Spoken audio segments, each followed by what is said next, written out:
Hmm.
took me that long. So, um, very interesting voicemail that I just the hell?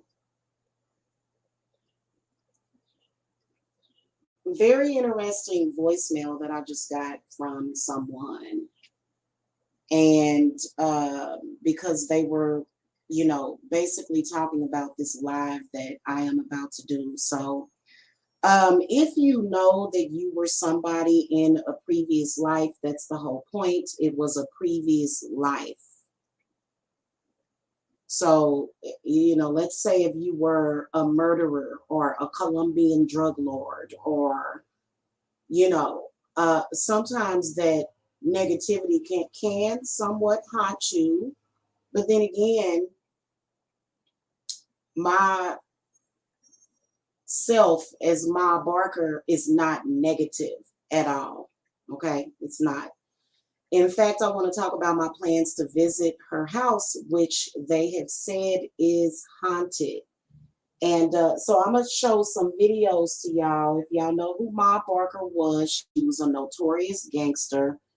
She gave birth to 4 sons. Yes, she did raise them to be criminals. She did. Um, when I started discovering that I was her in a previous life, okay, which you can even tell because her actual name was Arizona Donnie Clark. For some reason, my mother nicknamed me Shani because my middle name is Shantae. So that matches that a little bit. But when I realized the connection, I was being unfairly persecuted. Okay. Unfairly persecuted. So if you have had a past life to where you made history like that, to where you actually made that kind of history, but you was a bad person, you can pick up on various aspects of that. In this life, I'm a very good person. I ain't never stole nothing from nobody. Okay, because I was a professional thief. I was actually a bank robber. And all of the rumors are not true about the other stuff.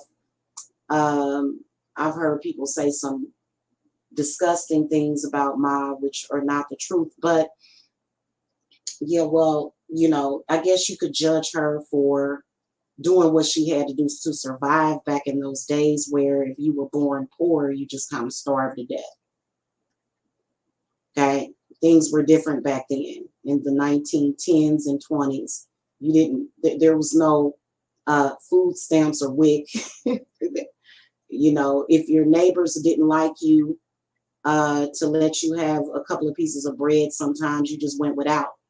And so, of course, back in that time, Ma Barker's father was such a piece of crap that nobody liked him. So, it was a lot of stuff that she went through. At the end of the day, there is something to be learned from that because I feel that a lot of people actually admire her and because of what she represented, which was, that whole poverty thing. She hated that. And so, she wanted to get rich really quickly, and she, was the person that she was. She had an understanding of what her father taught her, which was, basically surviving in a messed up world that, he really couldn't change for himself. And so I actually did have a lifetime in between that where I worked off probably about 80 or 90% of that negative karma. And trust me, it was a hellish lifetime in that one. And then I incarnated in this one, was born a saint, even though I am a witch. She was a witch in her time as well. She was just, she created a lot of pain and suffering. She would blow you away without even thinking about it. Okay. So, and They said that nobody would claim her and her son's body for several months after that until her husband went and claimed the bodies, and she is now buried over in, I believe it is in Oklahoma.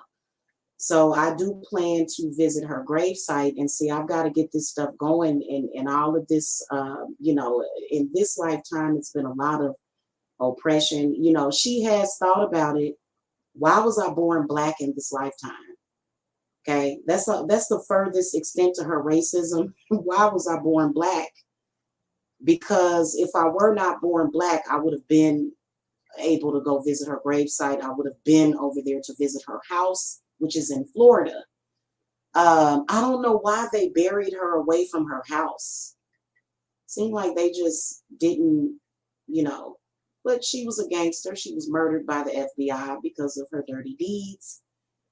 And, and so a lot of oppression and a lot of bindings and people wanting to isolate me. It's been really very throw uppy in this life. It sucks, and so those things have created obstacles in me going to visit her house. But I figure if I talk about it, then I'll manifest it. So I want to talk about the things that I want to do. So I'm going to show y'all a couple of videos here. And I'm downloading some more videos. And I think some of these men, because men feared her. Men don't fear me. Men in this life, they just think they can walk all over me. That's okay. That's okay. Okay. But they get really weird about that because men fear powerful women. They do. They fear your power as a woman. And okay, so I'm going to start out with this video so we can look at a little bit of history. Hold on. Before I do that, I'm going to pause real quick. And I'm going to show y'all who I'm talking about here. Okay.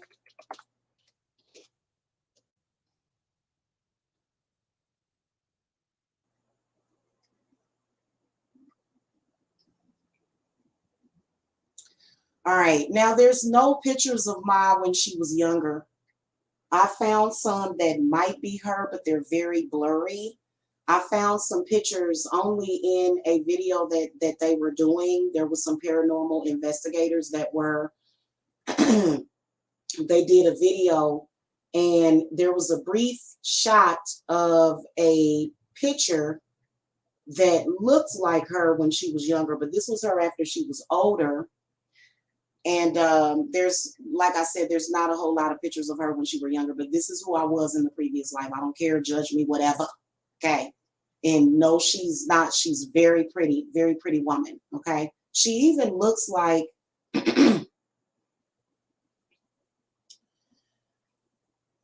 she looks like my big mama a little bit. Like there's actually a picture of my big mama when she was younger and favors her a lot.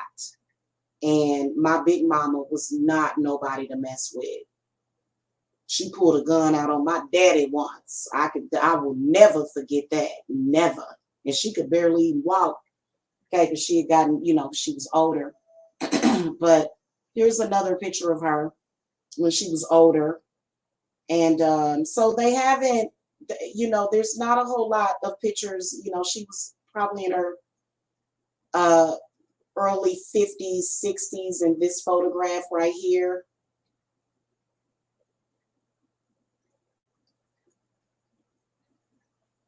And so, spooky. That was really spooky. And so,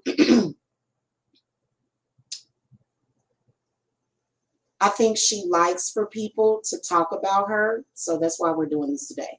So, born October 8th, 1873, died January 16th, 1935.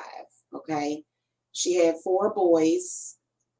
And here are her sons. They called them the Sons of Anarchy. Okay. And, I believe that their spirit inhabits that house. But I also believe that spirits can wander. Okay. Her and her son, um, Fred, died in the house that I'm getting ready to show y'all, in the house that I'm going to go visit. It's a tourist attraction now, so you can actually go and pay for a tour of the house, in which I will be doing. But I'm going to try to get some kind of something so that I can go in the house by myself. By the way, I have dreamed of this house. I've had past life regression dreams of actually dying in that house as well. I don't have those anymore. But as far as some of the good memories that she had in that house, I've actually been there, and I already know that when I do go and visit, it is going to be a very powerful experience to go and visit that house, and then also um,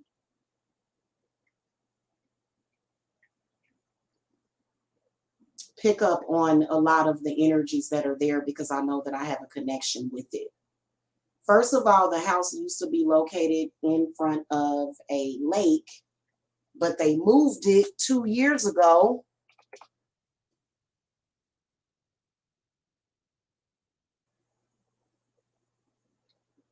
See, they moved it. They moved it 2 years ago to a different location. But it used to be, and they're not even, why are none of these pictures? They're not showing the lake. See, here it is. Had a dock and everything. Okay, there it is. That's a very good picture of it. And so I don't agree with them moving it personally, and neither did she. And it is what it is. She actually still frequents that lake. So moving the house is not going to remove her spirit from that lake. Okay.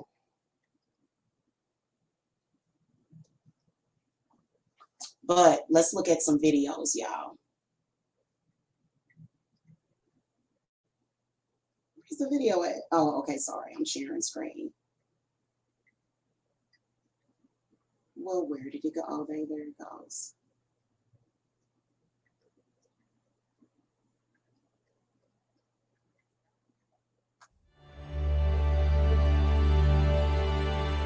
Okay, hold on.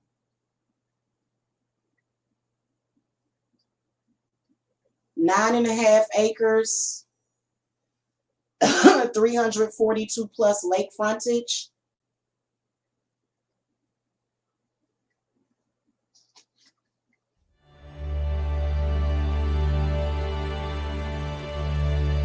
The house and the property were bought by my great-great-great-grandfather, John Carson. His grandson, Carson Bradford, built this particular house with his wife, who's my great-grandmother, in 1930.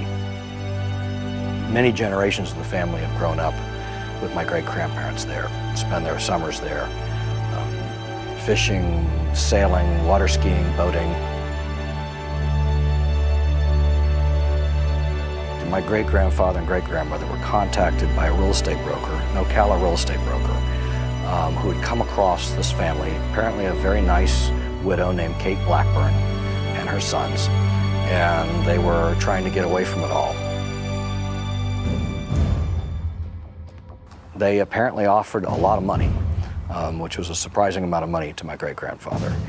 He knew the real estate broker. The real estate broker vouched that these seemed to be very nice people, a very gentle woman and her nice sons, and assured them that they would. She was a nice person underneath it all, but of course we have to demonize her instead of the issues of poverty that she grew up in. Let's demonize her, but not poverty. Take very good care of the house. They seemed to be affluent from the money they had offered.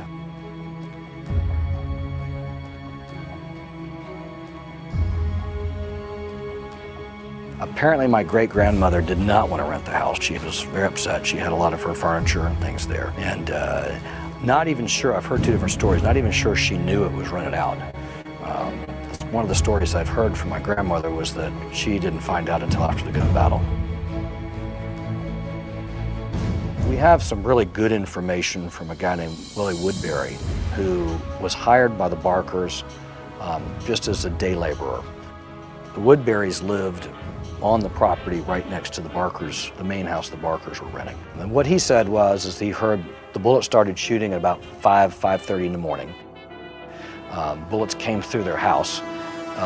They crawled out of the house, he and his wife did. As the shooting from the house subsided, somewhere around 4 to 5 hours after it began, the FBI started wondering if the Barkers were alive or whether it was a trap. So they decided to ask him, because they knew that he had the confidence of the Barkers. They asked him to go into the house and see if they were alive or not. So he went into the house, went up the stairs and followed the blood up the stairs, followed it into the blue room, one of the front bedrooms.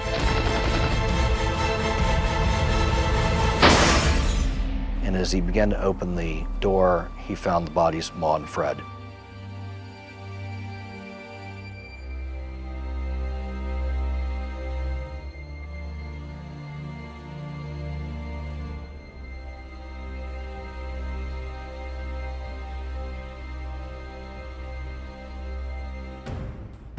During the first few years after the gun battle, my mother said they would hear moving of furniture, they would hear noises, talking. For years and years, even when I was young, you could hear talking late at night. Back in the mid-1970s, a group of people from Casadega, Florida, contacted a cousin of my mother's and asked to get into the house to do a seance. They were given access to the house, came in, and it was a medium by the name of Sybil Leek, who went by the acronym or the nickname White Witch of England. She came in with several other mediums. She came to the house blindfolded, said that it was the place of a gangland killing, walked the house and said that it was a special spot for a lot of gangsters, ghosts to hang out. Said she saw the spirit of Al Capone there. And they had a seance, and they, according to Sybil Leek, during the seance, they got the ghost of Fred Barker to move on and sort of freed the house of the ghost of Fred Barker, but were never able to convince Ma Barker to move on.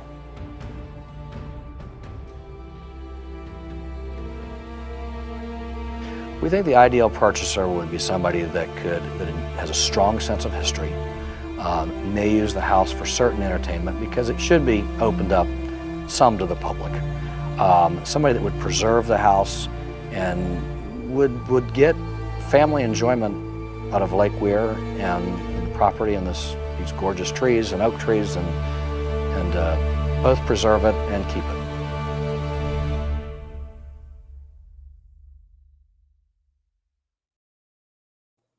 So I'll look at the date of this video, but the house had already been sold, and no, Fred did not move on. He's gonna stick by his mama. So his spirit did not move on from that house. I hate to tell y'all that. Why so many thumbs down? Is this hatred for her or hatred for me? Why so much hatred? That was, my goodness, almost like 100 years ago. Almost 100 years ago, and there's so much hatred for her. You know, I actually get people that show me that hatred, and you can't tell me that I wasn't her. I look just like her, actually. I've compared our pictures, and I do look just like it's, and I look like her a lot in my previous life also to this one. And by the way, she was very pretty. She was not ugly. She could be a very ugly person if she didn't get her way. And so I want to go visit the house. Now the house has been moved, and I'll play that video. And so I have to get over there. You know what I'm saying? This house has a lot of history, a lot of connection with me. And I don't intend on going backward. See, Ma Barker was born in Missouri. She made her way from Missouri to Chicago, a couple of places in between there, and she ended up all the way in Florida.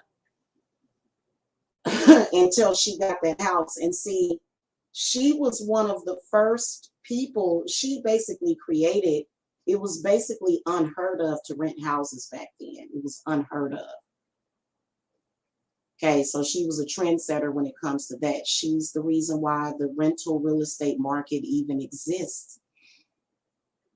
Okay, because of course she had money.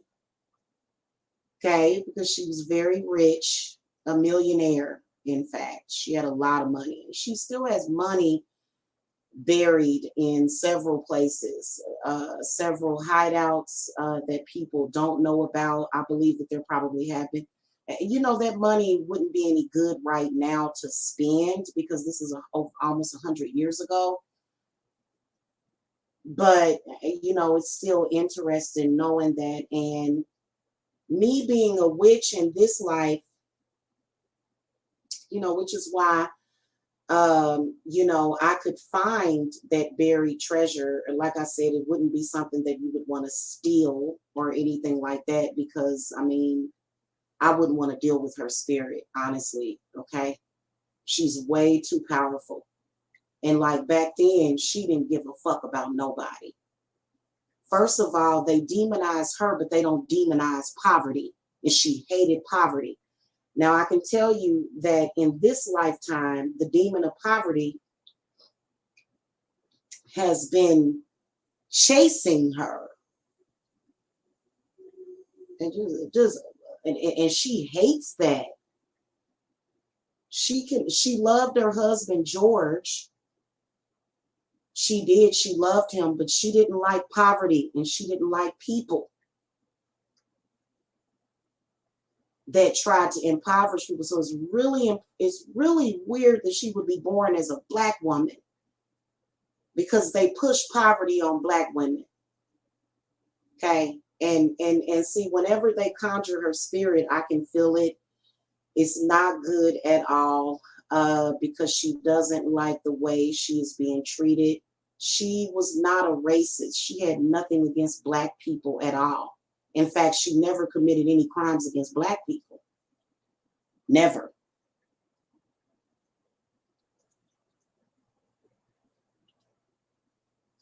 She had a serious aversion to whores. She didn't believe in it. And she felt like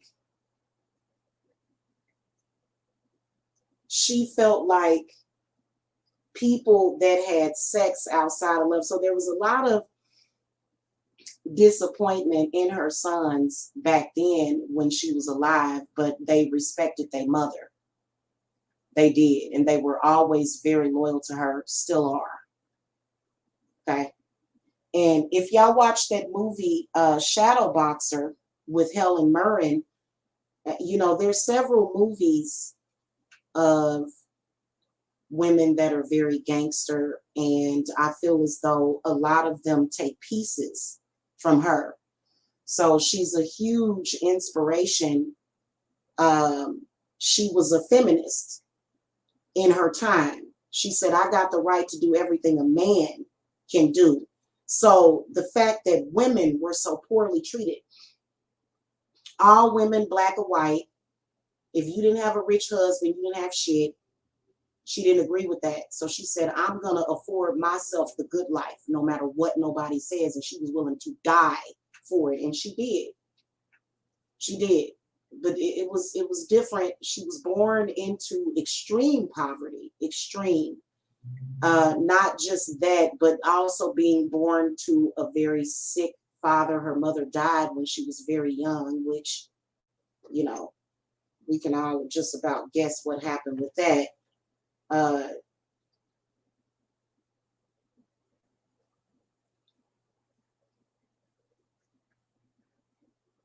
And I have past life regression feelings. She was shot in the chest. Okay. And sometimes I can feel that way sometimes. And she's real big on respect and loyalty, right? She's real big on that. Like even now. So let's go to the tour, because I gotta sit here and meditate. Give me a second. Historical sites you may not know, though, it includes the home of some infamous criminals. Yes, one that has served as a hideout for a notorious criminal family back in the 1930s. We're talking about Kate Ma Barker and her sons. Ma and her son Fred fled to Florida after a series of vicious crimes in several states. News 6 at 9's Carolina Cardona is in Marion County, where she's giving us an inside look at the historic house. It took several hours and close to 800 rounds were fired on January 16, 1935 to capture Ma Barker and her son. Her body was found right here next to the closet, and just a few feet away, the body of her son Fred. That's the original, and so you were able to see the blood. Bloodstains still noticeable from the night Kate Ma Barker and her son Fred refused to surrender to authorities. Fred would run around to all the rooms. He would shoot out the windows. The FBI, at the time, the Department of Justice, they shot approximately 500 shots at this house. And the Barker's shooting out was 250 shots. Joe Vogue, volunteer for Marion County's Parks and Recreation, gave us a tour of the infamous house where Ma Barker and It's super duper petty. Who's counting the number of shots? her son Fred hid from federal agents. They were an active part of the community. They seemed to just melt right in. Little did the community know the Blackburns were Fred Barker and his mother Kate Ma Barker, a notorious family responsible for several crimes. They moved constantly, but they were in Miami when they heard that this place might become available. Located near Ocala, Ma and Fred rented this house after the Barker Karpis gang split up in the summer of 1934. Fred Barker and Alvin Karpis, along with other criminals, had murdered, robbed banks, trains, and orchestrated 2 major kidnappings of rich businessmen in the 1930s. They killed 14 law enforcement officers and 16 civilians.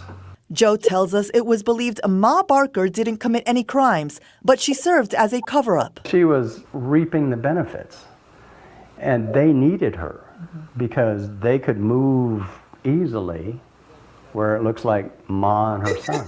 The law isn't apt to catch them. The 2-story house was donated to the county by the owner. Today, it's a museum with many of its original furnishings. It's really nice and really neat. It's got a lot of history, and you can see the pictures and line up the bullet holes. Several bullet holes can be seen throughout the house. The door was actually closed, and so that the bullets would come. There were 35 yards out there. They were shooting up at an angle, and so the rips would come right through here.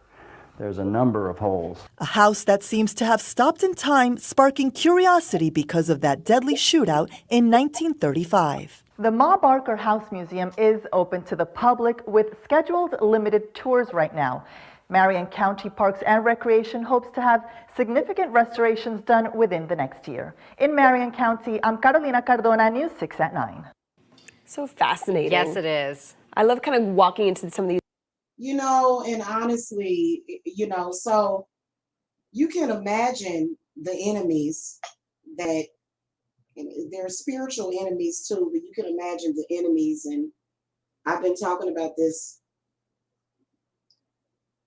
probably since I've been on YouTube, talking about how I was Ma Barker in a previous life and how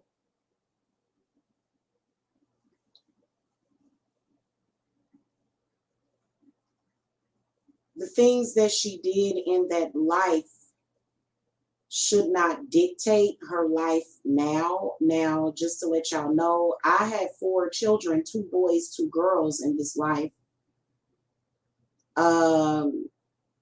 And what y'all don't know about Ma Barker is that she actually did want more children besides the 4, because she raised, until her kids got older, she raised them. They were raised up in a lot of poverty and struggle. And so she wanted more children after that. But in this lifetime, she was a totally different person. Okay, very honest, very forthright, and just a good person, you know. She was a good person in that life too, but she felt that it were unfair. So she was an anarchist in those days. Okay. Now, you know, I wouldn't dare do that in this life, but in that life, she was a different person. And so people that want to shame me or judge me, you know, because that's where all the shame and judging comes from. I even noticed that the houses that I move into, the demons of the past, they'll try to follow me. And it was so weird because she was murdered in that house. And so the house, you know, whoever the family is, they need to just forgive. You know, she's extending an olive branch because when they talk about her, it's like they're still upset about this house, and it's just a house. Okay, she paid her rent on time, okay, and the house was impeccable. She kept her house impeccable. She hired maids and stuff to keep the house clean because she was very rich. Okay, so the house was kept in impeccable condition until the feds rolled up and shot 700 bullets into it. Okay, and anyway, so you know, I think that some forgiveness needs to be. Now, I'm going to show y'all the video of them moving the house and how you can see her spirit so clearly. So clearly. You can see her spirit even in the video footage. And I'd like to know where the footage is at, because I'm pretty sure that they were filming the company that moved the house, which is a company that moves houses. They specialize in moving entire houses. Okay. So her spirit is so strong that, the family tried to live in the house afterwards, but you heard them say that there was a lot of disturbances in that house. Okay. Hopefully they will have a better understanding of her and why she did what she did, and maybe forgive her one day. Okay. I'm going to show y'all the video though that I saw, and if you're a medium, you'll be able to see it. They need to release the footage. They need to release the footage because I'm sure they were recording during the entire process. They were recording the whole thing. But they won't release it because, trust me, I've looked for it. I've looked for it. And I know they have footage, and you can probably see her all throughout that footage, because even in the footage of them moving the house, you can even see her peering out of the window.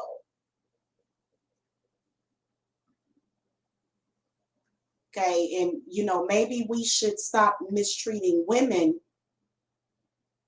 and children and trying to stick them in poverty. By the way, y'all know that movie with Queen Latifah? Jada Pinkett was in the movie. Her story was an inspiration behind that movie, Set It Off. Talks about poverty and the struggle. and then it also talks about the police. Okay, so if you ever saw that movie Set It Off, okay, and how some of the things that had happened, and the only person that got away with the money was Jada Pinkett, and of course she moved away and changed her identity and stuff like that. But I'm gonna play for y'all another one, because poverty is a real thing. And see, I think that we need to be careful with messing with very impoverished people, because they were born into it. And I think that we should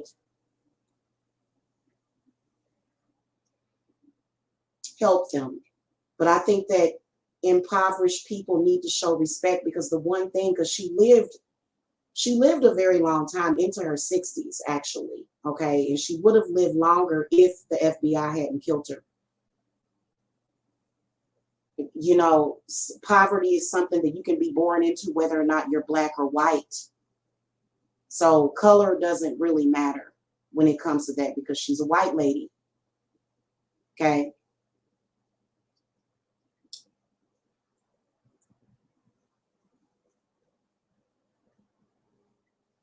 There's no pictures of her mother, but I would guess that her mother probably has some black in her, just judging by looking at her features and her son's features. Okay. So she was definitely not a racist. In fact, she hated racism completely. Okay. And she was like Robin Hood of her time. She would rob rich people, is who she would rob. She didn't bother no poor people, because poor people were her friends. They were the people that were born into a disadvantage and probably got a little mad, a little mad at the world. I mean, I'm living proof that you can change your life around, because by the time I get done, I'll be a millionaire as well. By the time I get done. Okay. You know, I'm not gonna do it by stealing or robbing banks in this life. So people can change. People can change for the better. So I'm gonna show you guys this video. Give me a second. I thought I downloaded it. Hold on.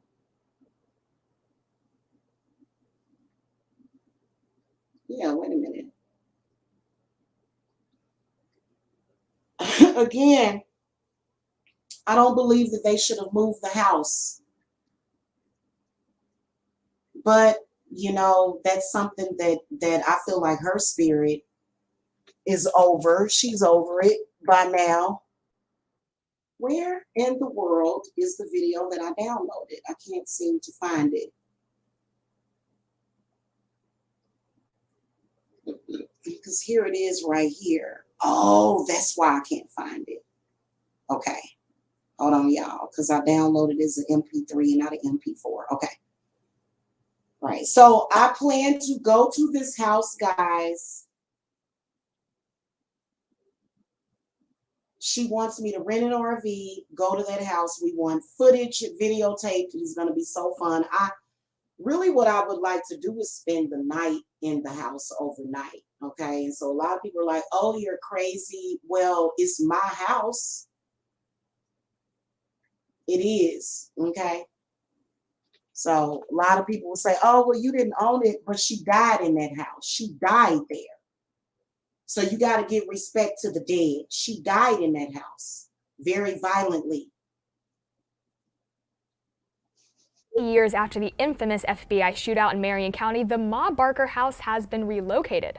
Today, crews floated the home on a barge across Lake Weir to Marion County's Kearney Island Conservation Area. WUFT's Sarah Gerard was there for the historic moment. Sarah, what was it like? It took about 30 minutes to get the house across, and it was definitely a sight to see. The Ma Barker house became known around the world after the FBI and the legendary gangster Ma Barker and one of her sons, Fred, took part in a 4-hour gunfight. Both Ma and her son were killed inside the upstairs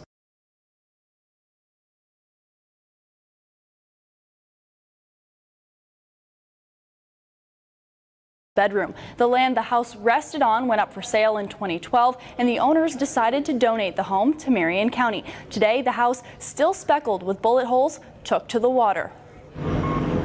A rather large piece of history floating on Lake Weir. So you sat on the same furniture that Ma Barker did? Well, yeah, yes.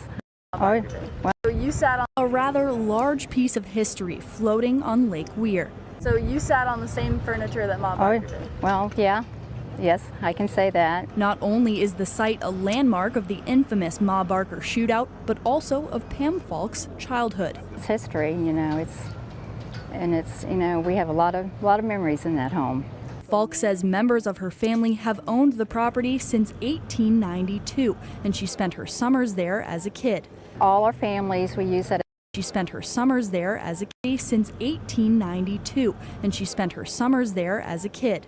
All our families, we use that as a vacation home. And then in the early 1970s, my parents built a home right next to the Barker house, and then eventually we moved up here. In the 30s, the home served as a rented hideout spot for the Barker gang, who at the time were being watched by the federal government for a string of murders, kidnappings, and robberies. They actually did a metal detector sweep of the property and actually found shell casings from the shootout. This is now the former site of the Ma Barker house and the longest FBI shootout in history. In 1935, President Hoover called Ma Barker the most vicious, dangerous, and resourceful criminal mind in the last decade. You were there with all of the bullet holes and... Oh yeah, there's still bullet holes there. They're patched, but oh yeah, you can definitely tell where all the bullet holes are. The owners sold the property but offered the house up to the county. The owner came to the county and said, you know, if we will donate this to you if you will move it. So crews floated the Ma Barker house, now set to become a museum, on a barge to the Carney Island Conservation Area. Dozens of locals turned out to watch and learn about its history. As a kid, I'd always heard stories about it. Okay, so if you guys were paying close attention to the house, you can see several signs of her presence in that house. You can see several signs of her presence. What bothered her was that they moved it away from the water, I believe, and so that is why her spirit is so unsettled. Okay, and this is a almost 100-year-old divine feminine spirit. And I always wanted to see it. Others to reminisce. It was kind of bittersweet seeing the home floating on the lake, but I know, you know, it's going to be preserved, and we're just so thrilled. All the original furniture is in storage, waiting to be set back up in the home once it becomes a museum. Commissioners told me it likely won't be open to the public for another 4 to 5 months. For more on the Ma Barker house, you can log on to WUFT.org. Reporting live from the newsroom, Sarah Girard, WUFT News. Okay. All right, now since then they're supposed to be making it into a museum. We haven't really seen much of a museum. Okay, now there was a video that was put up 5 months ago, and we'll look at that. But I don't, let me look it up on Google. Because I'm going to have to go there. Okay. Okay, yeah.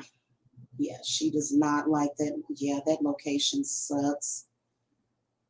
Well, you know, I guess you can't be too picky being that she was a murderer. So,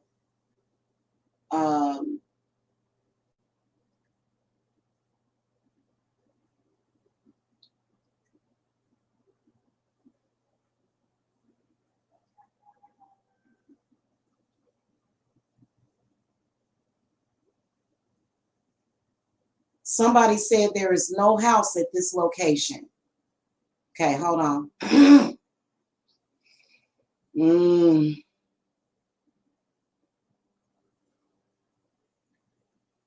So they were supposed to move it to Carney Island Recreation. Okay, let me.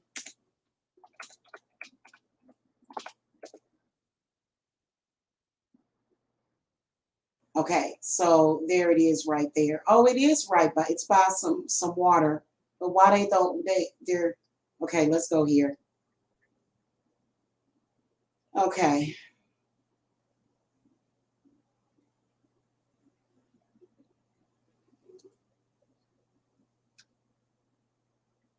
Yeah, it was at a better location before.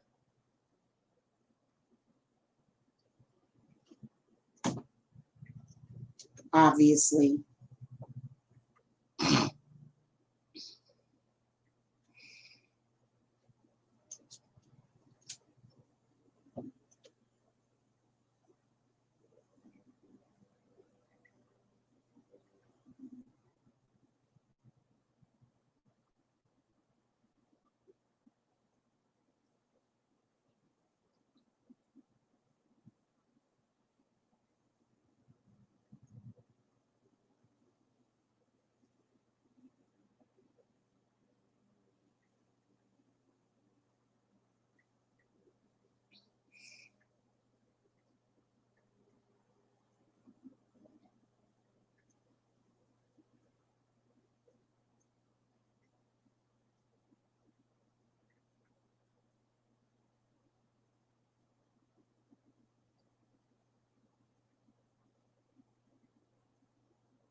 Oh, that's a pretty bathroom, isn't it? Uh, yeah, they're not really showing the entire house. Let's go look at videos. Oh wow.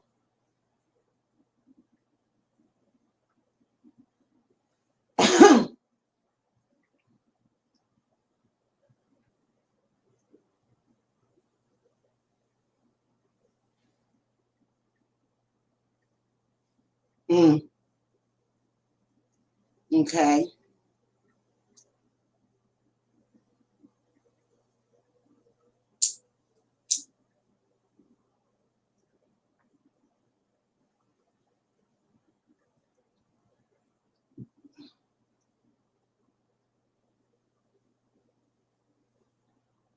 Okay. So evidently you have to book a tour. I'm not sure if you can like rent it like a Airbnb or whatever. But yes, thank you, Zaina. Thank you.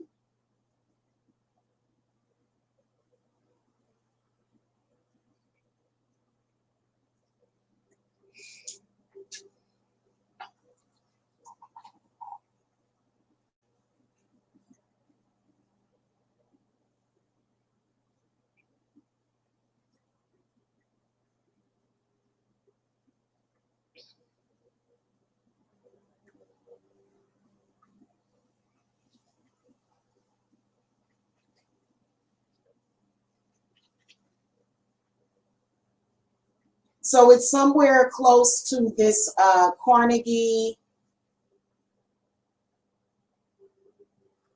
Island, not Carnegie, Carney Island is right there. And it is by a lake, but guys, I don't think it's on the lake like the other location. Yeah, it's I don't think it's lakefront. I think that, so yeah, but you can still go tour it or whatever. And so I plan on doing that. Thank you, Zaina.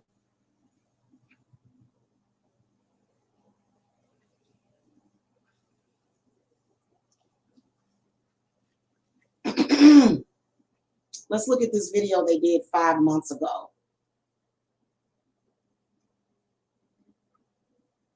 I don't think we'll get copyrighted. The video, it doesn't get very many views, but this is for me and my own personal judgment. A lot of people that have visited that house have notably said that the house is haunted. A lot of people that have visited. So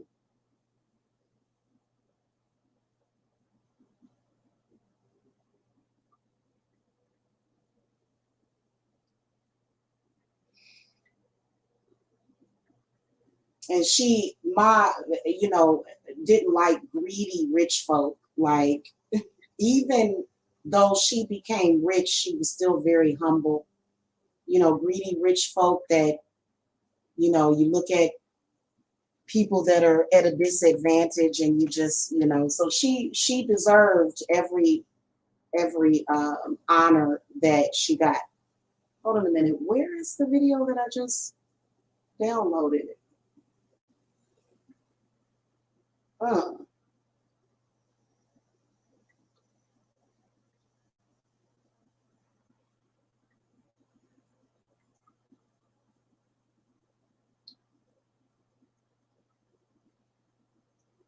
Okay.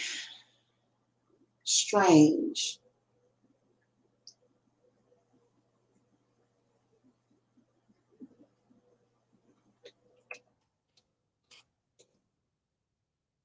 And then I can't find it. That's so weird.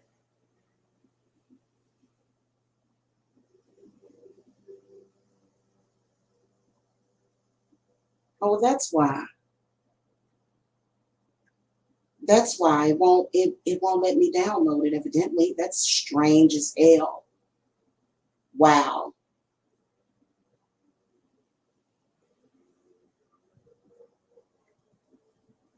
Yeah, this ginger, he's talking, okay.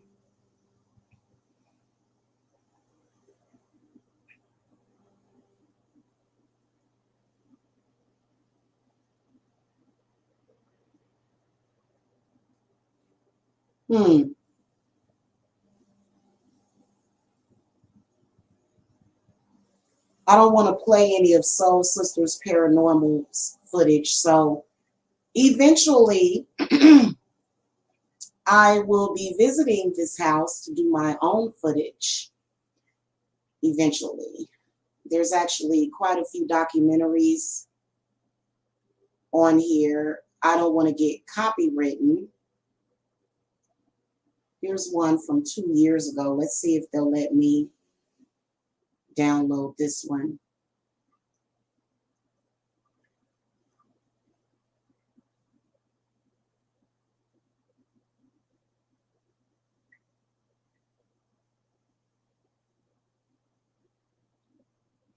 Yeah, but somebody had said that she was a racist and incestuous and all that stuff. And, you know, she's, you got to be careful when you speak ill on the dead.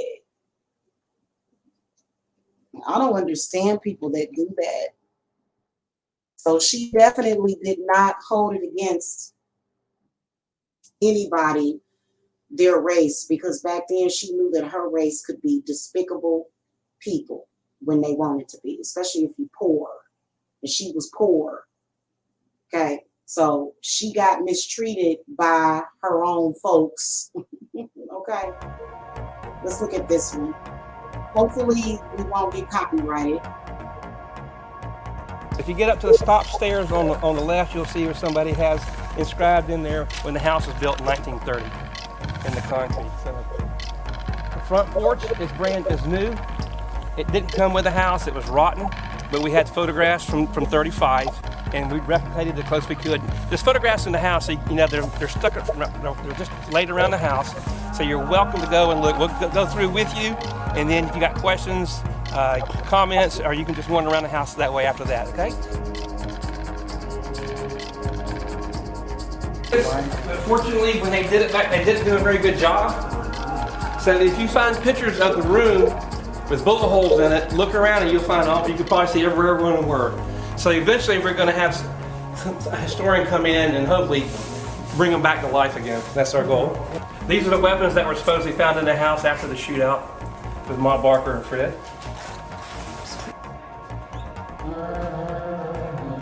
It's kind of odd that there's 5 holes in this chair.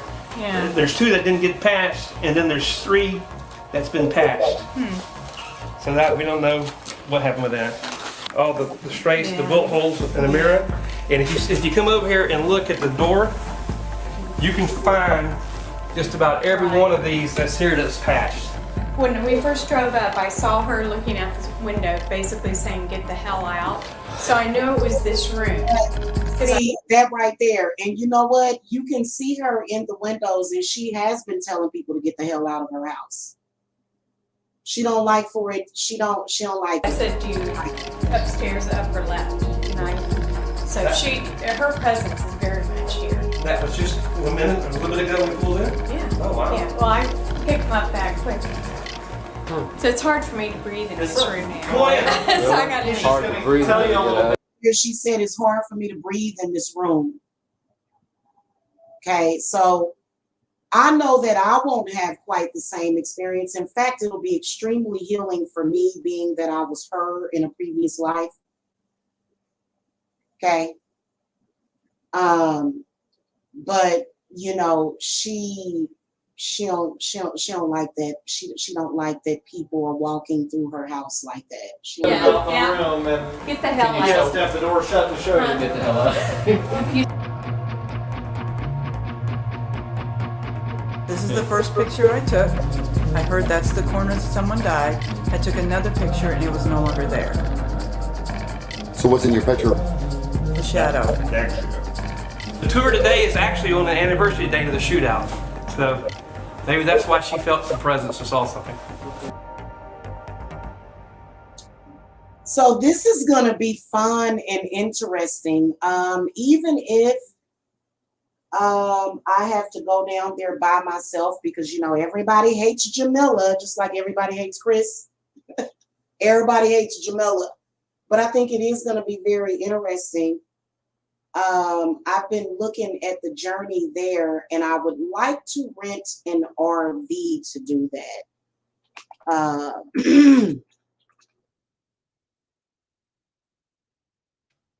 So that's going to be really interesting. Okay. Let me see. And if you think that I'm crazy, fine. Think that I'm crazy. Okay. I'm pretty sure that there's a lot of people that think that Ma Barker is crazy.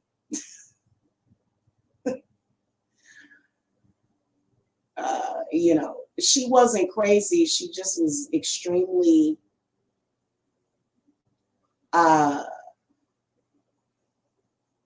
she was hungry. She was hungry. So coincidentally, it is only a 5-hour drive. Okay. It is only a 5-hour drive. Hold on, let me show y'all. So I'm in Stone Mountain, Georgia, so it's a 5-hour drive. So it wouldn't be that big of a deal for me to go down there and drive down there. Of course, I do know how to drive, and I do have a driver's license. But I like to make a vacation of it. You know what I'm saying? And so I'm wondering if the house is available as a rental, because I'd like to stay there for a couple of days. I'd like to sleep there. I'd like to cook there. I'd like to eat there for a couple of days. I think it will be very healing to her spirit, and maybe she won't, you know, be telling these people to get the fuck out of her house, because that's what she does when people go up in there. She don't like it. Okay, now I've astral traveled there a lot in my dreams. But the only thing that I see is the inside of the house. And I want to show y'all something, because several years ago, let's look at a few more pictures of the house. Several years ago, I began to dream about the house and the arched doorways. Okay, so let me show y'all what I'm talking about. Okay, let's pull back up the website. I began to dream about this house. So whoever you were in your previous life, you will have dreams about it. And I was dreaming about this. Like, it was so weird. And I was in a place that I felt like it was unfamiliar to me at the time. This was probably close to 10 years ago. I dreamed about this room right here. Just going through the house, looking at the pictures, I've dreamt of this before. And you see how all of the archways are around it, okay? If I can find another one.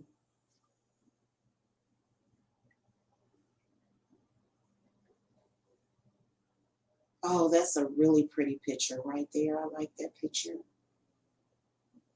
I think I'm gonna put that on my Pinterest.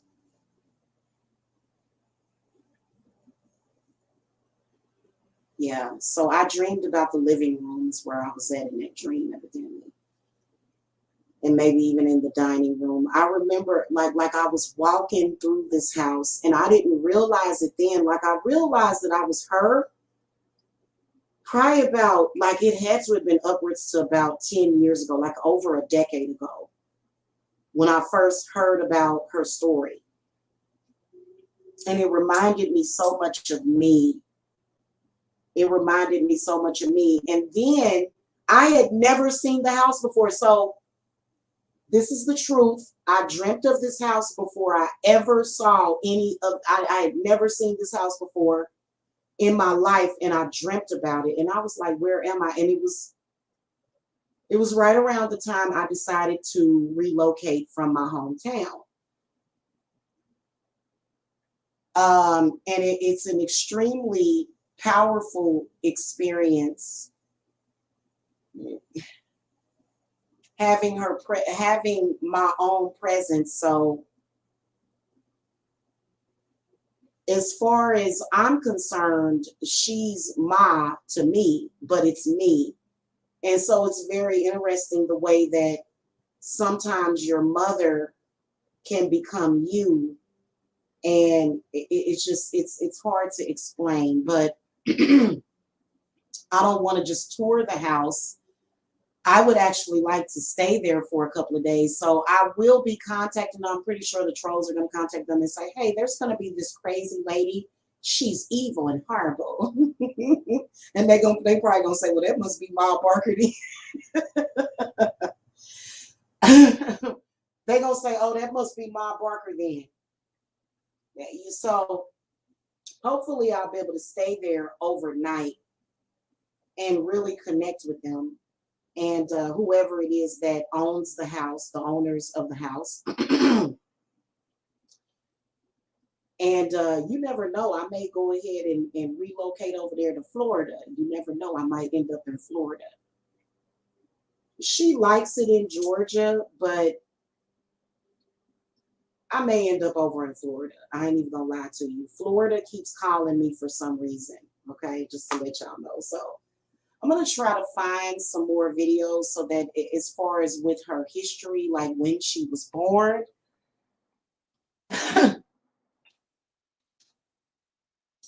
But they've made several movies, some of them older, some of them newer.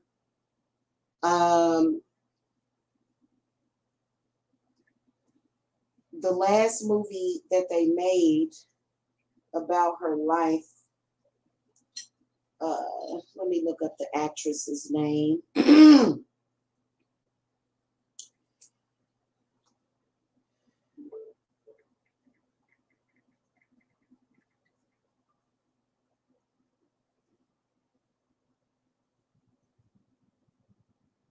Was made in 1996. It had Teresa Russell played Ma Barker, and then it had Alyssa Milano in it. Okay, and then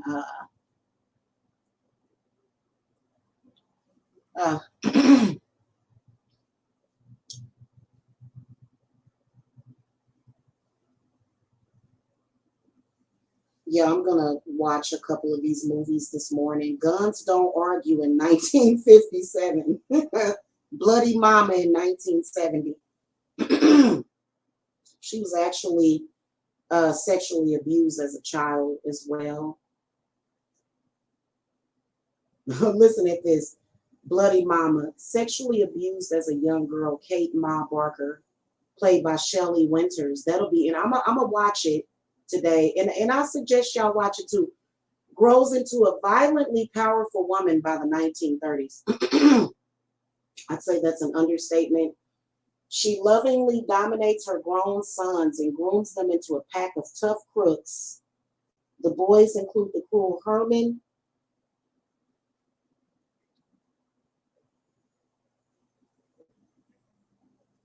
who still shares a bed with Fred, an ex-con who fell in love with a fellow prisoner, and Lloyd. What are they trying to say? He's gay?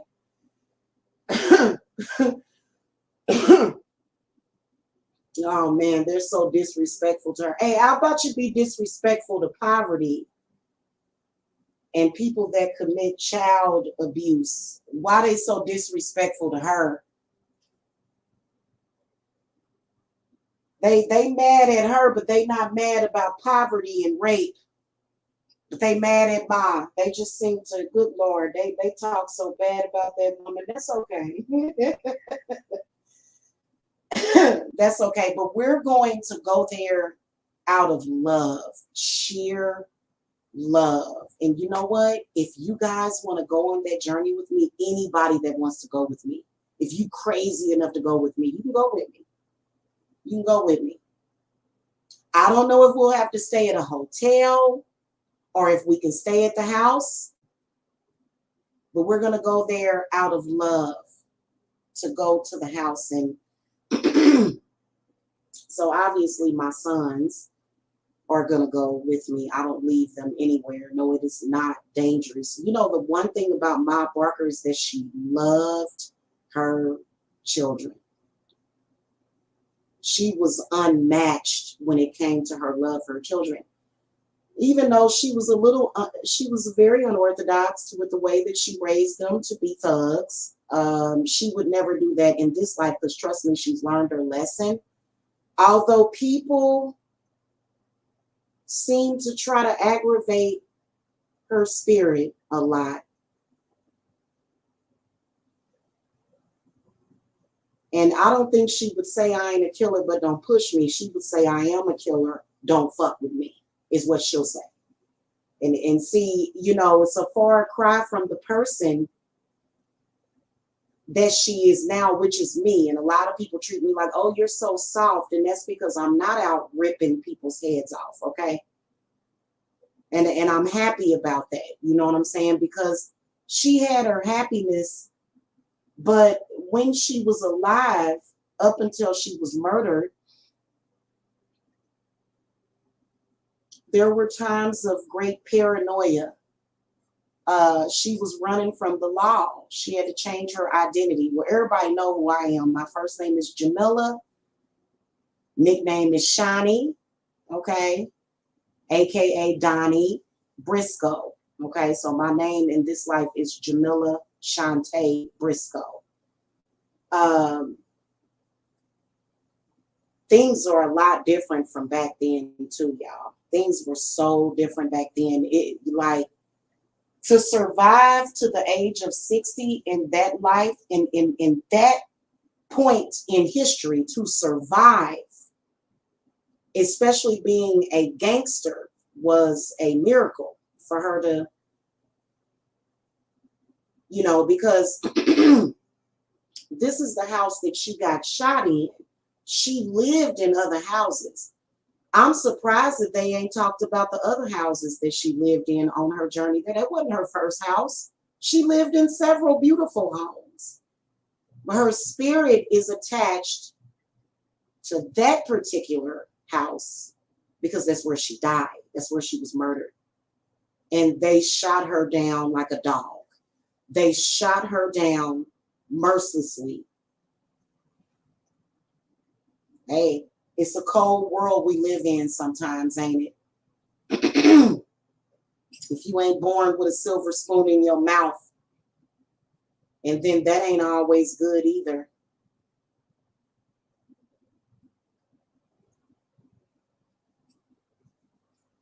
Very interesting lady. I have a lot of respect for her. I love her. That's called self-love. Okay. I love her. I got a lot of love for her because she was a martyr. She was a hero, in my humble opinion, because there are people right now starving, don't have nothing to eat, and that's a crying shame. And she's saying, why won't the government feed the poor? Well, they do these days, but not all of the poor, you know?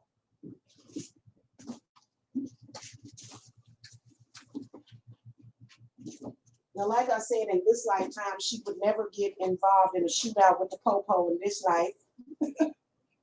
She wouldn't do that. She's a totally different person. But I think it's going to be very, very interesting when I go to that house. Now, she died on October the 1st, 1935. That's what we're shooting for.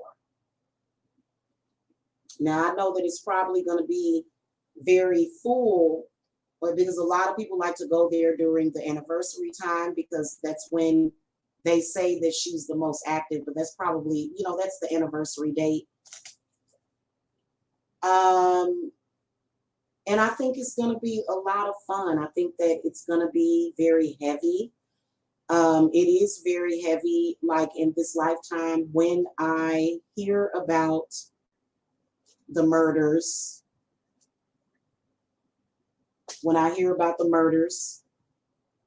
and stuff like that, you know, so it,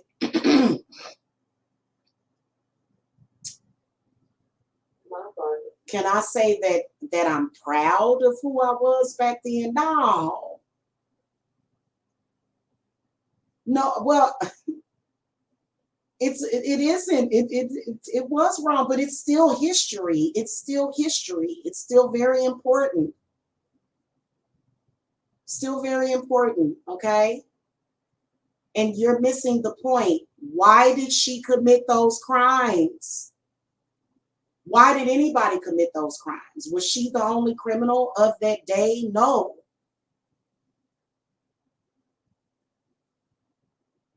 Okay, when she tried to get in the moonshine business, she was attacked by men. She was trying to sell moonshine and they would come around and bother her.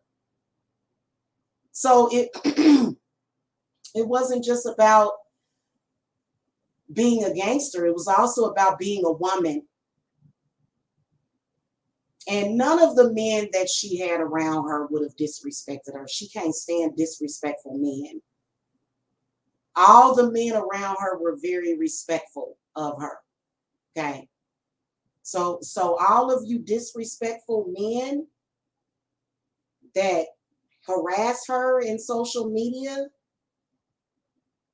if she was anything like what she used to be, that's why that movie, The Long Kiss Goodnight, did not do very well with Gina Davis. You can't even find The Long Kiss Goodnight on YouTube. They do not have that movie on YouTube. You can't buy it on YouTube because of patriarchy and because of the hatred for women. She was a woman back then. And she wasn't a single woman. She was married and she still struggled. Her and her husband struggled. Now, of course, her husband did end up owning a gas station, which is great. But that was after about 30. She was old by the time he ever did anything. Okay, so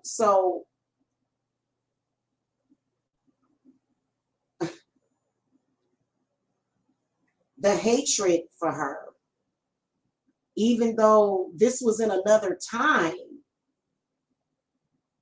it's unfathomable, the hatred. Look, they're here thumbsing down now. Why so much hate? Why are you disrespecting this lady? You think she deserved that?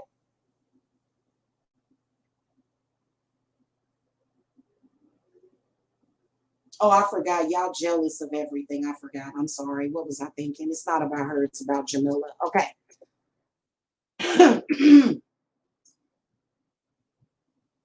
Her biography. 1873 to 1935. Ma Barker That is where the house was originally located, right there. was the matriarch of the Barker-Karpis gang, whose spree of kidnappings, murderers and bank robberies led to her and its members' violent deaths. Who is Ma Barker? Ma Barker, her 4 sons, Herman, Lloyd, Arthur and Fred, and Alvin Karpis, formed the Barker-Karpis gang in 1931. That year, Fred and Alvin shot a sheriff to death. The murder started a pattern of thoughtless killing by the gang. Barker became a wanted woman. I shot the sheriff. I'm sorry, y'all. This the bad girl comes out. I don't even want to own a gun in this life. Do y'all know that when I first got over to Georgia, when I first moved to Georgia and moved into my first place, the police was knocking at my door. They said, we got a report that you are in here with children and that you have guns. It was so weird. It was so bizarre. And the cop that came in, they didn't have a search warrant, but I let them search the property. They came in and kind of see what was going on. And I'm like, well, I don't have no guns. And they left quickly.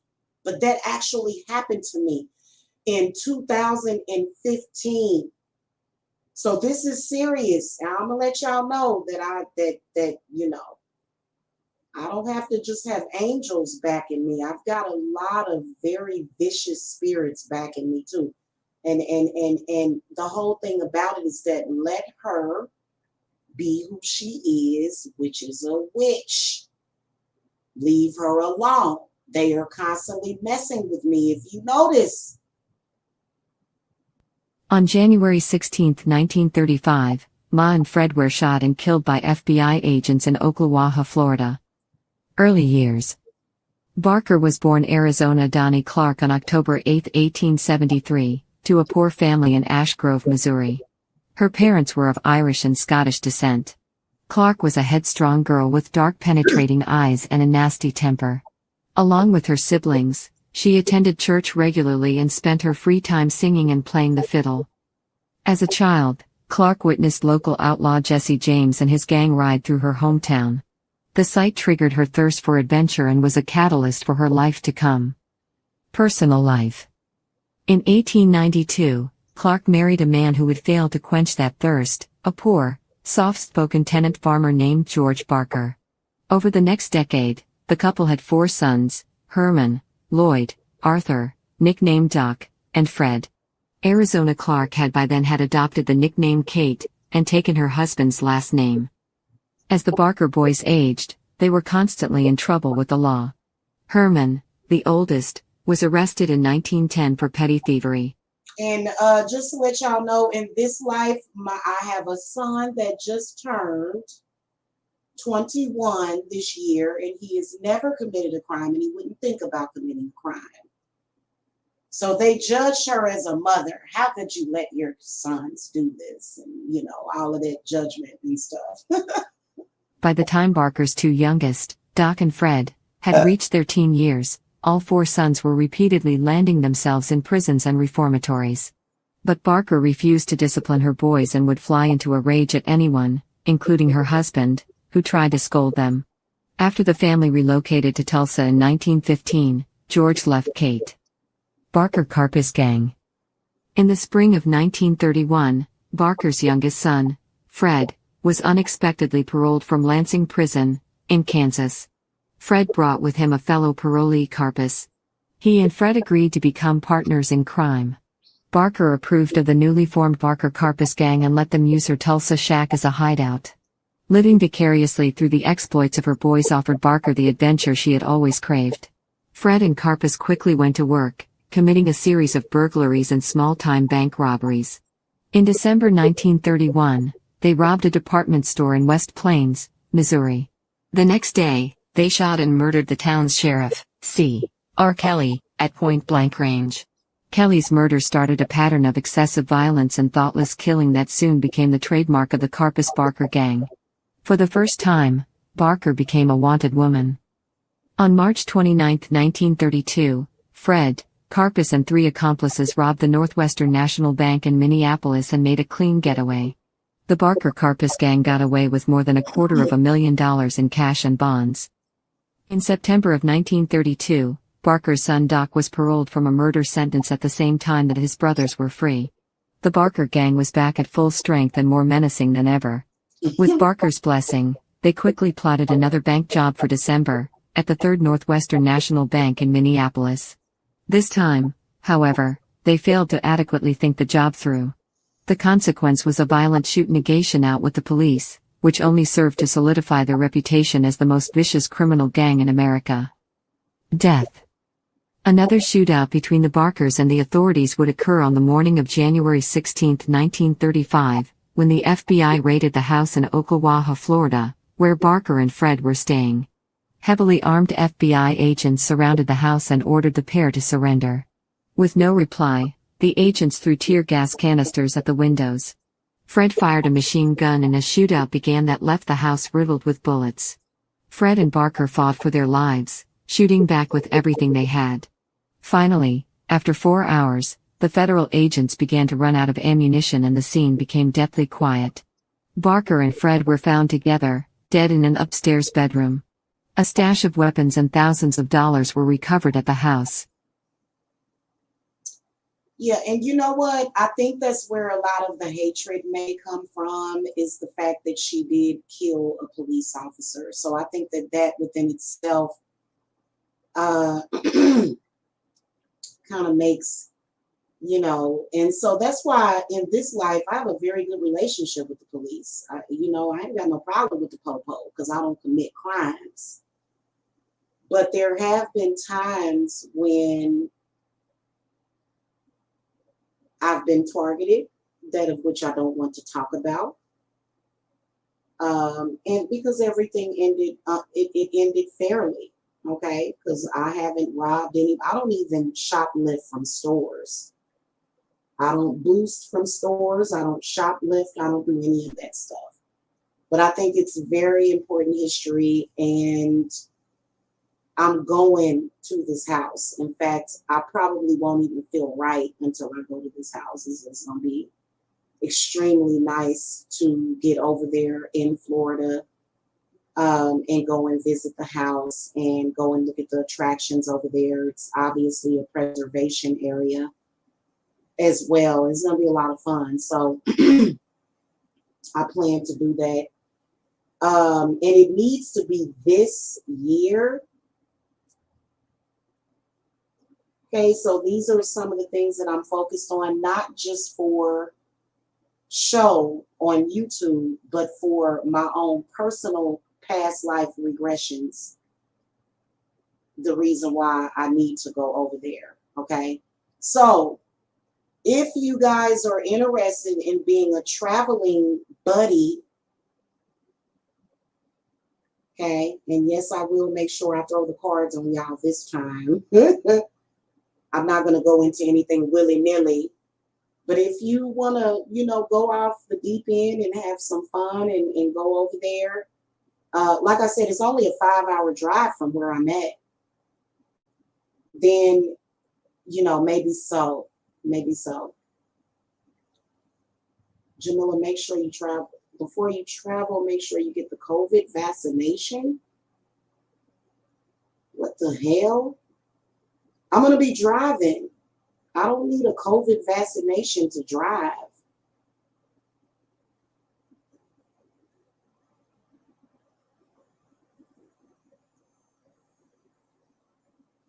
I'm not putting that vaccine in my body. No. But anyway, I'm going over there. That is the focus among many other things, because I don't think I want to live in Florida. The weather over there gets kind of scary sometimes, okay? And it's been lately because Florida has been getting hit by some pretty bad hurricanes, and I don't believe that she was in a hurricane area, but the other focus is getting myself in front of lakefront property as well, which is very important to her. That's where she wanted to be, and that's where we're going to be. Okay. But I think that it's interesting, the persecution that I go through. And see, back then I didn't have no personal friends like that. I had no friends. I didn't have any friends. So friends, just because of who I am, it don't matter. So all of this stuff, to me, this is very petty stuff that's meant to be a distraction, because this is something that I have to do for my soul.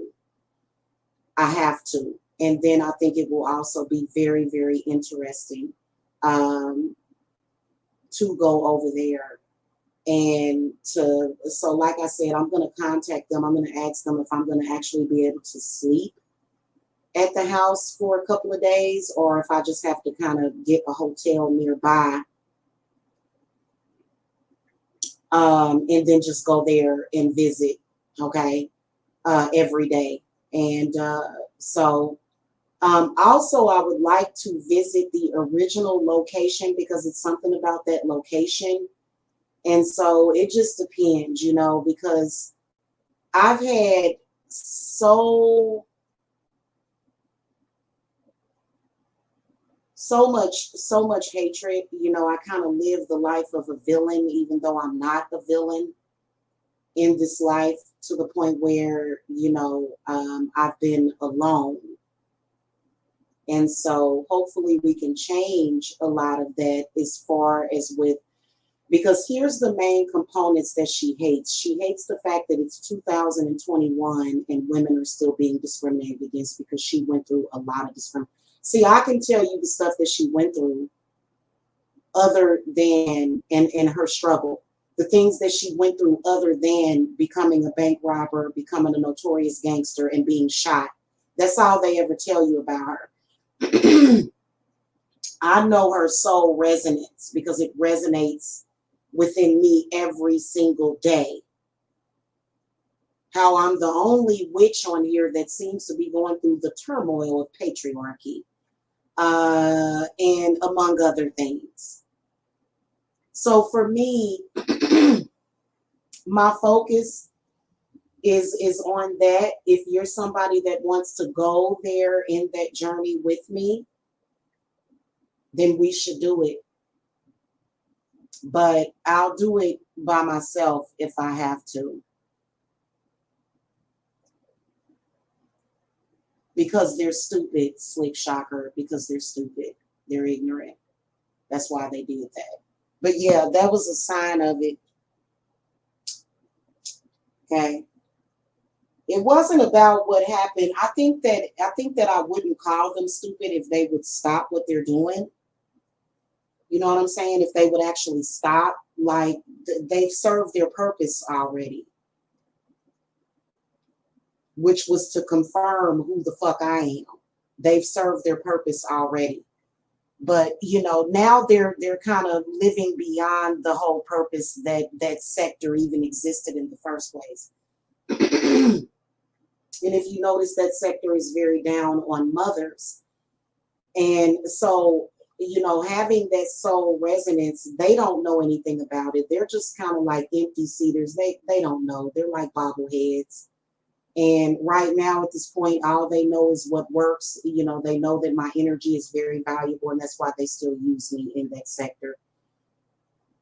If I were a white woman in this lifetime, they wouldn't treat me that way. So all of them are going to get their karma while I vacation and go and connect with myself and get some very powerful footage from my house. Okay. Because my focus is not even on them. That's not even my focus. My focus is on things like this. Okay, while they're focusing on me, I'm focusing on self. Yeah, they don't treat single white mothers that way. Notice that. And Ma Barker, again, she was not racist in her lifetime. First of all, every white person wasn't racist.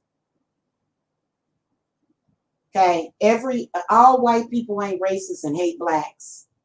So if you notice, when she went to Florida, her alias was Kate, which was her mother's name, Kate Blackburn.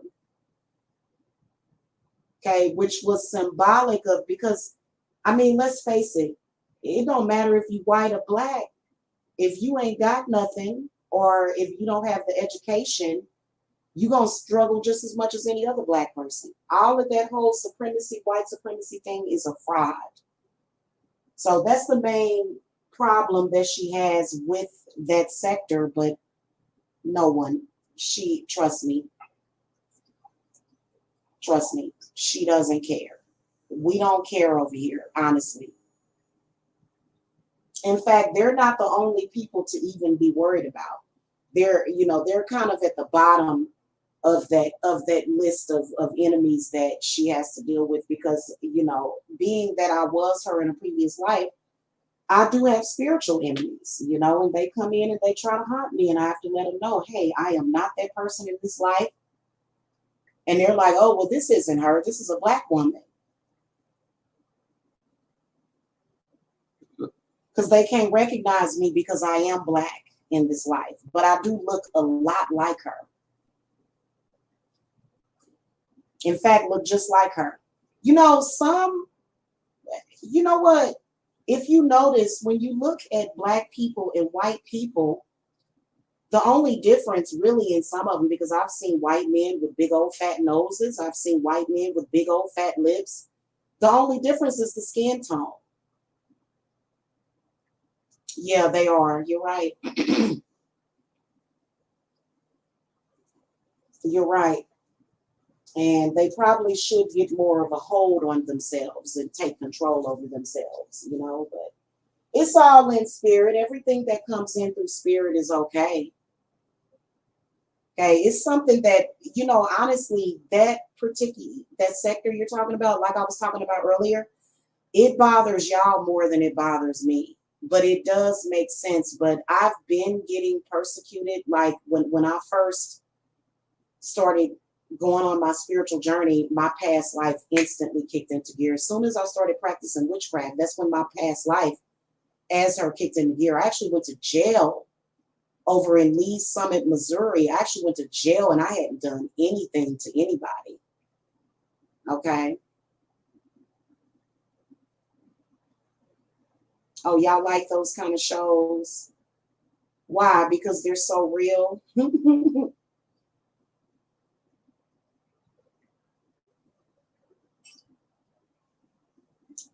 Yeah, well, you know, I'm not going to get into that because it's not my place to get into that. It really isn't.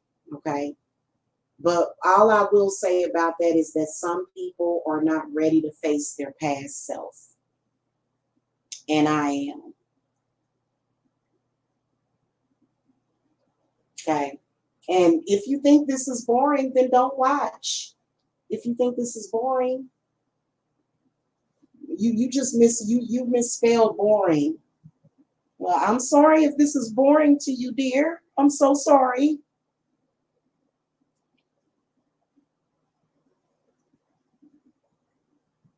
Okay, hold on, y'all. More videos. This is actually, I could do this all day. I could do this all day, just to let y'all know. I could talk about her all day and show clips and footage of her all day.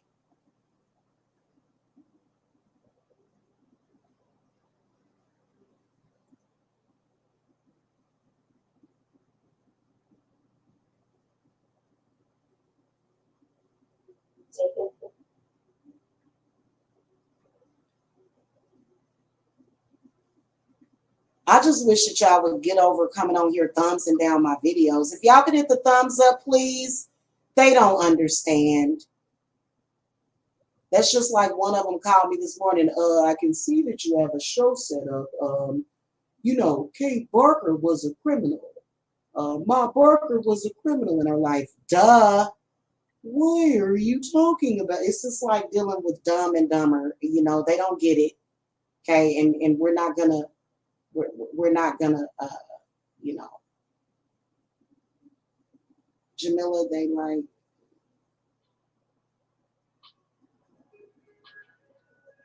hold on, y'all, I'll be right back.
Okay, I'm back.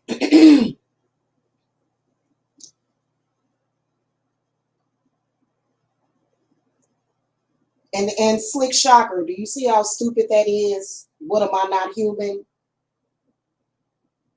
Nobody cares about their opinion, trust me.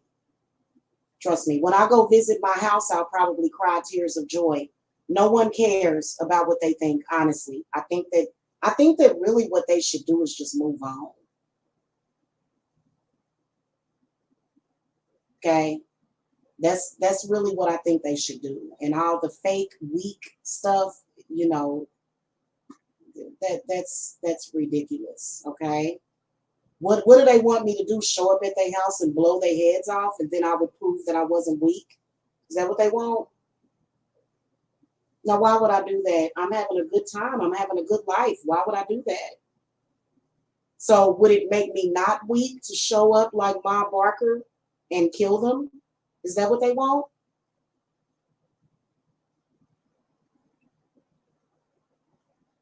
Because we all know that they're suicidal anyway. What do they want me to kill them? I'm not going to throw away my life for a bunch of children that are idiots. Sorry. So I make my moves very strategically. I'm not going to show up and murder somebody, like, you know, and I'm not interested in that. Okay. So a fake, a weak witch, come on now. Let's stop with that. Okay.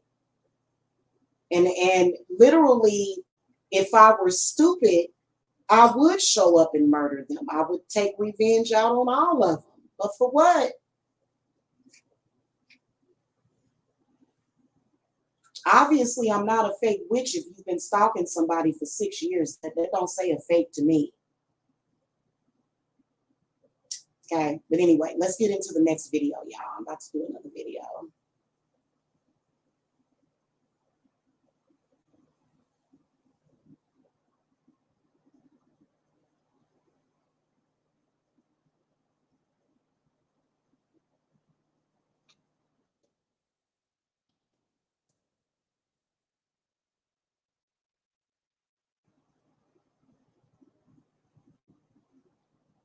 From the Ultimate Killer Collection, by Stuart Dandle.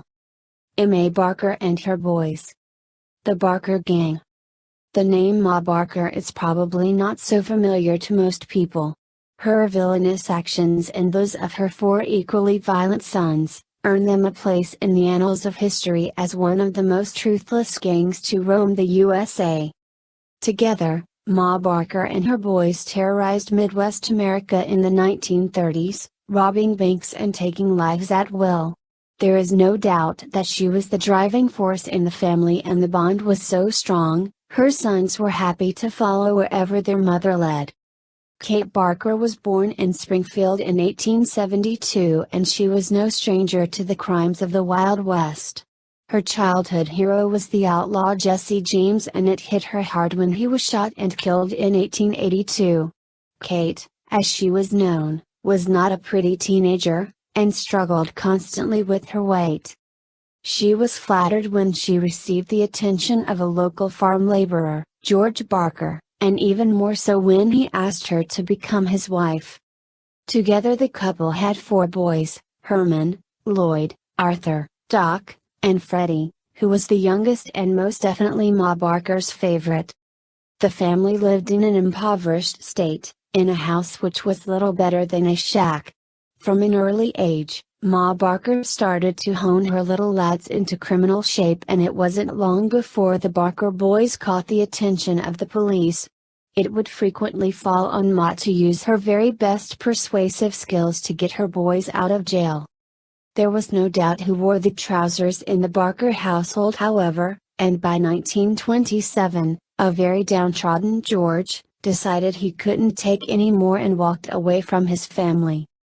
Ma Barker soon decided that she preferred the attention of women anyway, and it was also rumored that her boys all favored homosexuality.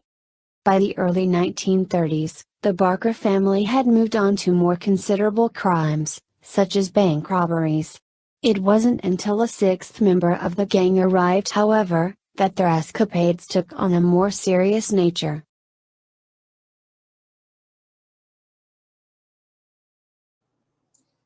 She wasn't a lesbian. That's incorrect information, just to let y'all know. She wasn't a lesbian. Okay, and they actually depicted that in the newest movie of her. She had lovers in her life. Okay, she loved sex, so that's not true, but whatever. Already a hardened criminal, Alvin Karpis met Freddie Barker when they were both serving time in the Kansas State Penitentiary. Freddie was in prison for killing a policeman during an attempted theft of a car, and while sharing a cell with Karpis, the young Barker boy was initiated into more lucrative criminal activities. When the pair were released together with the remainder of the Barker family, they formed one of the most notorious criminal gangs of the 1930s, the Karpis-Barker Gang. Not only did they start robbing banks on a regular basis, they also started hijacking mail deliveries and turned to the more profitable business of kidnapping. Ruthless and trigger-happy, the gang would not hesitate to kill anyone who got in their way, even if they turned out to be an innocent bystander. The Karpis-Barker Gang carried out their first kidnap in 1933, asking for an astonishing ransom figure of $100,000 for their victim, who was wealthy Minnesota brewer, William Ham. The gang succeeded in their mission. Flush with first-time success, the gang upped the stakes and demanded $200,000 for their next kidnap victim, a banker by the name of Edward Bremer Jr. Ma Barker was the mastermind behind the kidnappings and spent several months planning each stage. She worked out every precise detail and gave each of her boys a specific task. On the 17th of January, 1934, Bremer dropped his daughter off at school and then headed off toward his office. He wouldn't get there, however, as his car was ambushed at traffic lights on red, by Arthur Barker, who held a gun to his head. Once in control, the gang then forced Bremer to sign the ransom demand, but attempts to retrieve the cash were botched on more than one occasion. Arthur Barker became frustrated and was close to killing Bremer. It was only his brother Freddie that talked him out of murdering their victim, pointing out that they wouldn't receive any ransom if he was dead. The cash was eventually delivered on the 17th of February, 1934, and Bremer was reunited with his family. He was one of the few men to escape from the clutches of Ma Barker and her gang. This kidnap, however, turned out to be a big mistake, as Edward Bremer was a friend of President Roosevelt. The president was keen to stamp out this type of crime and instructed the FBI to deal harshly with any offenders. In response to the orders from the highest level, the FBI employed highly trained flying squads who specialized in hunting down public enemies, including the infamous John Dillinger. The big mistake Ma Barker and her boys made was when they decided to eliminate George Ziegler. Ziegler was one of the masterminds behind the kidnapping of Bremer, but had become a problem to the gang by bragging about his exploits and drawing attention to himself. On the 22nd of March, 1934, Ziegler was brought down by the Barker boys as he walked out of his favorite restaurant in Cicero, Illinois. It was a successful hit, but the assassins were not careful when disposing of the corpse. They forgot to check Ziegler's pockets, which unfortunately for them, contained valuable information about Ma Barker and her boys. This information would turn out to be invaluable to the FBI, and they set about picking off each member of gang, one by one. The first member of the gang to be apprehended was Arthur Barker, who was captured by the FBI on the 8th of January, 1935. He was sent to Alcatraz, where he was shot and killed when he attempted an escape. The FBI managed to track down Ma and Freddie Barker to a cottage they were renting in Lake Weir, Florida. Ma would not give up without a fight and managed to hold them off for 4 hours, using her favorite weapon, a machine gun.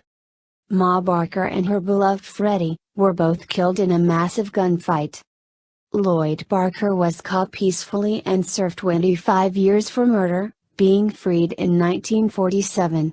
Shortly after his release he got married, but unfortunately for him, his wife stabbed him to death in 1949.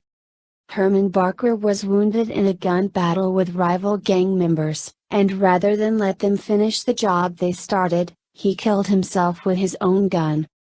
Few people mourn the passing of Ma Barker and her boys.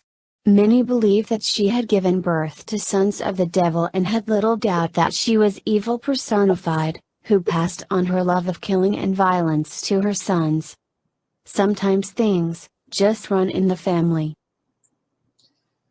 So I find it interesting that the wife killed the son after he got out of prison or whatever. So listen, all of you people from that sector, I don't care about your pettiness. Okay, first of all, women, humans, they cry sometimes, okay? That doesn't make them weak. You cry over people that you care about sometimes. So again, what would you like me to do? Go on a killing spree?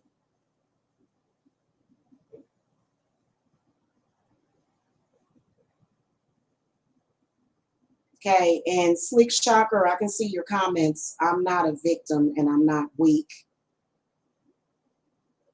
So they're not ganging up on anybody. These are keyboard gangsters that turn on cameras and talk shit. They ain't doing no killing, beating, stealing, none of that. It's all a facade. It's really a facade. Just to let you know. They're ganging up on who? This is online. Are they standing outside of my home? Are they doing a home invasion on me? I bet you they don't. Let's not get caught up in, what do I want to call it? I guess I can call it fantasy, the online fantasy, because they really don't know who I am. And I would never lose touch with reality and go back to that, because trust me, the thought has crossed my mind to go to every single one of their homes and blow them away. But I won't do that because it's online pranks. Who cares? I'm getting ready to embark on a very, very powerful journey, and it will be a lot of fun. So that's what we're focused on, okay? I don't know if those people, you know, maybe they are brand new people, you know, maybe they're soulless. I don't care. I don't even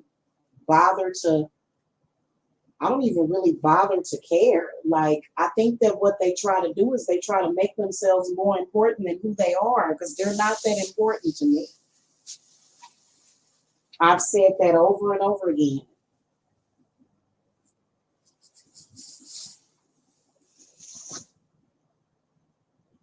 Mm-hmm.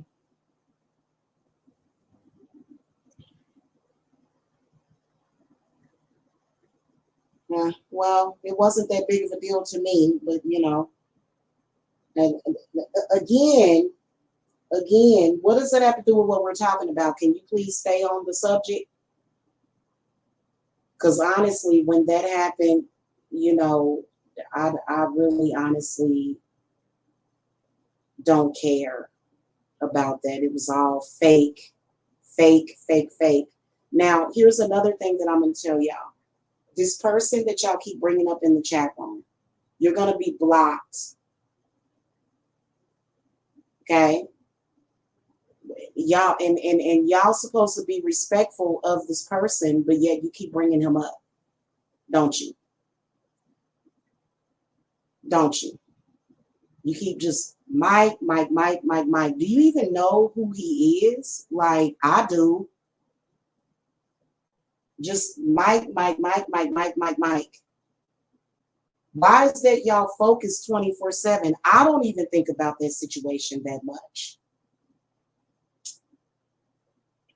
I don't think about it that much. It's not that important to me. That was seriously, you know. So I think what y'all need to realize in that sector is that we are above and beyond all of that over here. I guess if you want to be the infamous, internet sideshow freak, I guess you can go over there. But so you know what I'm saying. I don't know exactly, what the whole point is. Can you please state your point, Slick Shocker? Can you please state your point of that? Because, y'all go on and on and on about the same things, and literally it is so petty. I swear to God, the stuff that y'all be on, especially on the holidays and stuff like that, the stuff that y'all be on is not even important to me, okay? The stuff, because you're talking about things that are not important to me. That's why you keep trying to give power to something that has no power. You keep trying to empower that situation when it's not even that big of a deal over here. So you're not even on the subject, and you're trolling. I guess y'all wanted to change my life with that. I'm sorry, it's no one cares. Okay, and y'all are totally out of place on this channel. The little stupid games that y'all play, trust me, I have it in me. I do. I have it in me. And yeah, I could have did something to break the law and all that stuff. That's not what we're doing. My life goes beyond those people. Why are you even in here talking about them? Why are you, what's the issue? Why do y'all keep coming? Like every single thing. We talked about that in the last show. There's a show that I did where I kind of spoke about that, but people's silly games that they play online has no power over here. Move on is what I'm saying to y'all. Move on. Okay, I don't want to talk about people that purposely put their lives in danger. I would never show up at his house and do that because I know that he could shoot me. So y'all need to take that stuff over there. Okay, we're having an historical event coming up and y'all don't matter to me. They're not enemies. They're not enemies. They have no power. Okay, I don't need for you to look out for me. I got this. Okay, don't worry about that. I'm sorry that that situation has taken over y'all mind, body, and spirit in y'all life. We don't really care over here. Those people don't have enough power to be my enemy. Okay, did you get that?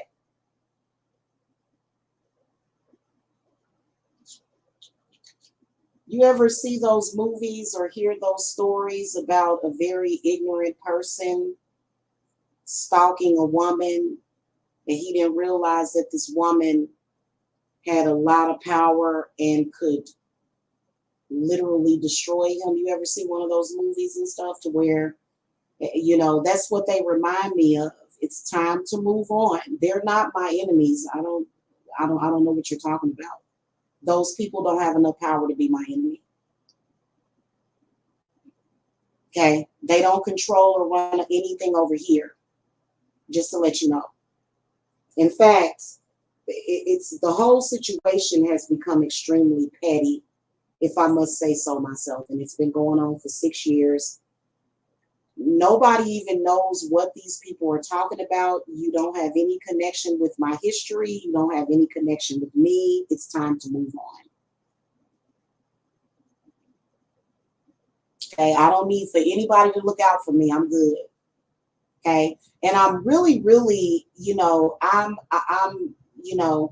I'm really, really insulted that any of you would even come in here talking about that right now. Like, why would you come in here and talk about that? What difference does that make?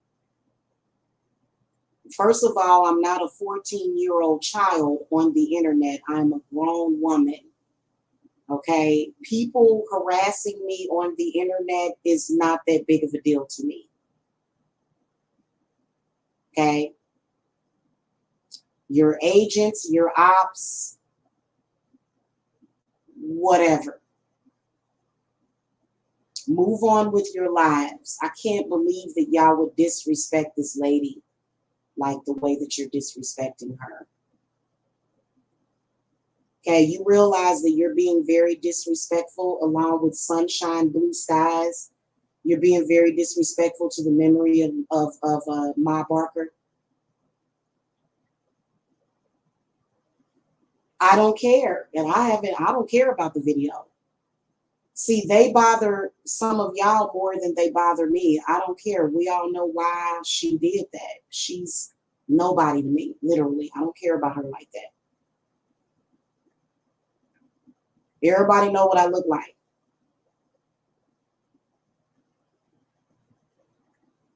So if something doesn't sit well with your spirit, maybe you should stop watching those people. And it, you know, hey, I'm just saying, because I don't watch them. Okay, we cut that cord a long time ago, and I'm no longer responding to that. These people are nobodies. They're very insecure people that are online stalking somebody, and somebody stalking you online is really not that big of a deal. And I'm not going to keep going over this over and over and over again. These people have to be insane. Okay. So if you let her bother you knowing what I actually look like, then that's on you. Evidently, she must be playing on your mind. Well, who is we, Slick Shocker? You're a troll in the chat room. Who is we?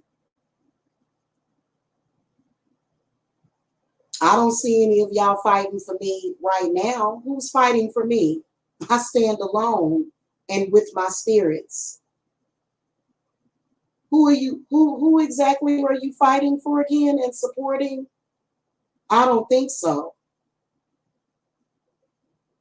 Because as far as I'm concerned, every last one of y'all turned your backs on me. Okay? So let's end the discussion. Okay? Can we let bygones be bygones now? Because something that means the world to you means nothing to me. Okay? Yeah. You see the idiocy?